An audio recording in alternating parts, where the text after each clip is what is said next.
السلام علیکم ورحمۃ اللہ وبرکاتہ۔ بسم اللہ الرحمن الرحیم۔ اللہ کو خوش کرنے والا وظیفہ۔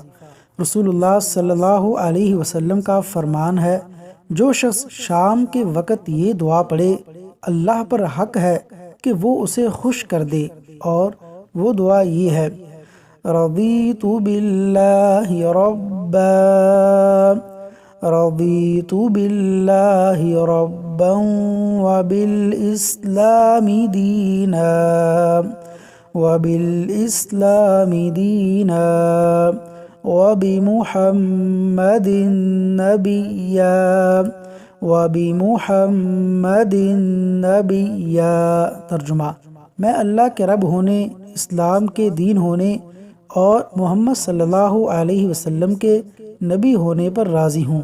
سنن ترمذی، حدیث نمبر 3389۔ اللہ تعالی عمل کی توفیق عطا فرمائے، آمین۔